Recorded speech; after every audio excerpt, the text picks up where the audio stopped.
Good morning. This is Father Stephen Kelly from St. John's Church in Detroit. We're continuing our series of daily morning meditations, where we generally look at one or another of the lessons that are assigned for morning or evening prayer, what is known as the Daily Office Lectionary. Today, for Saturday, let's continue through Acts of the Apostles. Yesterday, we heard Paul is called forward in the synagogue and is asked to give a testimony. What is this that they're talking about, he and his followers?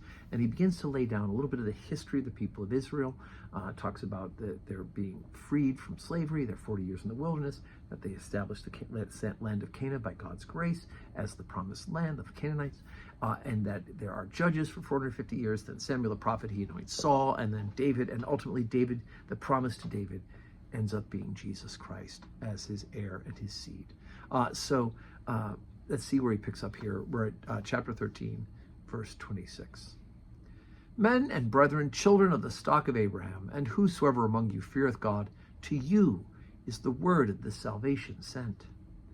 For they that dwell at Jerusalem and their rulers, because they knew him not, nor yet the voices of the prophets which are read every Sabbath day, they have fulfilled them, condemning him. And though they found no cause of death in him, they desired, Pilate, that he should be slain. And when they had fulfilled all that was written of him, they took him down from the tree and laid him in a sepulchre. But God raised him from the dead. And he was seen many days of them which came up with him from Galilee to Jerusalem, who are his witnesses unto the people. And we declare unto you glad tidings, how that the promise which was made unto the fathers, God hath fulfilled the same unto us, their children, in that he hath raised up Jesus again. As is also written in the second Psalm, Thou art my son, this day have I begotten thee. And as concerning that he raised him up from the dead, now no more to return to corruption, he says on this wise, I will give you the sure mercies of David. Wherefore he saith also in another psalm, Thou shalt not suffer thy Holy One to see corruption.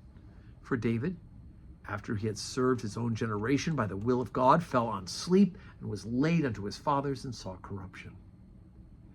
Be it known unto you, therefore, men and brethren, that through this man is preached unto you the forgiveness of sins.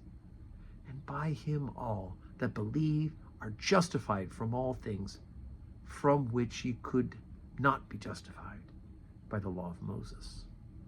Beware, therefore, lest that come upon you which is spoken of in the prophets. Behold, ye despisers, and wonder, and perish. For I work a work in your days, a work which ye shall in no wise believe, though a man declare it unto you.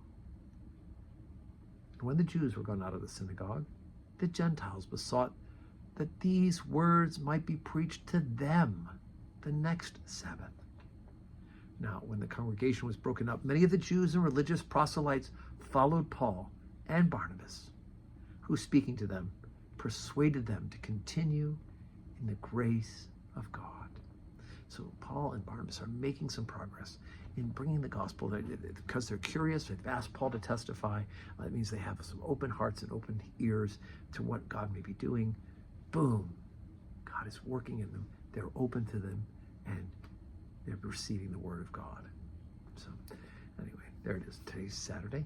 We don't have public worship today at St. John's Church, but we do have at our parishioner, Brian Campbell's wife, Natalie, passed away. She's a member of the Assumption Grotto Church on Gratiot here in Detroit, and her burial today is at 11 a.m., gathering at 10:30, gathering at 10:30 rosary, 11 o'clock requiem mass. So if you're able to join people for Brian's wife's funeral, that would be wonderful. But I do, of course, hope you are praying. Pray for our parish. Pray for Brian and his family. And God willing, we'll see you tomorrow here at St. John's Church. May you have a Saturday that is full of blessings.